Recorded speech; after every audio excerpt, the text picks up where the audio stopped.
कैसे दोस्तों आप सभी का हमारे नए वीडियो में स्वागत है। आशा करते हैं आप लोग अच्छे होंगे। इस टाइम चल रहा है मई का महीना और बहुत से किसानों ने धान की नर्सरी का खेत तैयार करने लग चुके हैं और बहुत से किसानों ने धान की नर्सरी डाल भी दिया है। तो आज मैं कुछ 4 से 5 ऐसी विशेष चीज़ों की बात करूँगा। अगर आपने धान की नर्सरी में यह कर लिया तो आपके धान की नर्सरी बर्बाद नहीं होगी।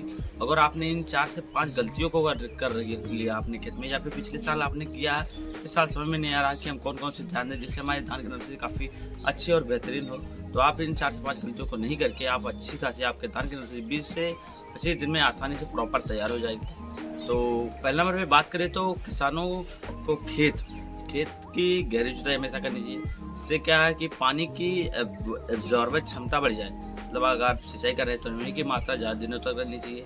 तो आप इसके लिए कल्टीवेटर से अच्छे से गहरी जुताई करके खेत को पाटा लगा दीजिए। उसके बाद आप जितने भी खरपतवार हैं उसको अच्छे से एकदम बारीकी से निकाल दीजिए। दूसरा सबसे महत्वपूर्ण रहता है किसानों को खेत लेवलिंग। बहुत से किसान ऐसे रहते हैं जो धान की नर्सरी के लिए खेत तैयार तो करते हैं लेकिन उनमें अच्छे से पाटा नहीं लगाते, अच्छे से क्यारियों को समतल नहीं करते। इससे कई बार पानी ज़्यादा कहीं पर कम लगता है। इसकी वजह से जल भराव होने के कारण भी हमारी धान की नर्सरी बर्बाद होती है। तो यह सबसे महत्वपूर्ण रहता है कि आप खेत की लेवलिंग जरूर कर लें। आप लेवलिंग कर लें या फिर अगर आप छोटे खेतों में डाल रहे हैं तो खुद से पाटा लगा के खेत को समतल चारों क्यारियों को बराबर करके ही खेत में नर्सरी डालें। और तीसरा महत्वपूर्ण रहता है कि खेत में अगर आप देसी खाद की मात्रा अच्छे से डाल रहे हैं, देसी खाद की मात्रा अच्छे से पूर्ति कर रहे हैं, तो यह जरूर ध्यान रहे कि आप कच्ची गोबर की खाद मत डालें। जैसे हमारे 1 से 2 महीने की कच्ची गोबर की खाद नहीं डालें, लगभग 7 से 8 महीने की पुरानी देसी खाद ही डालें। अन्यथा आप वर्मी कंपोस्ट लेकर भी डाल सकते हैं।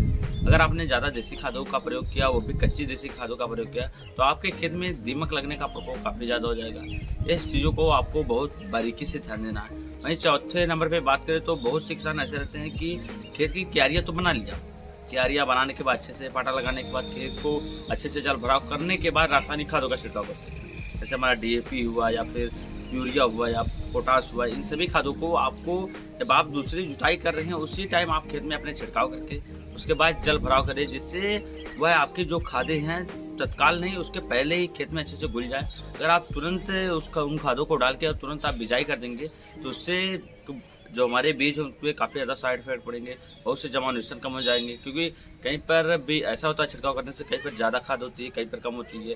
तो अगर आप दूसरी जुताई के बाद ही आप खेत में छिड़काव करने के बाद जब पानी का जल भराव करेंगे उसके 4 से 5 घंटे बाद ही अच्छे से आपका छिड़काव करेंगे।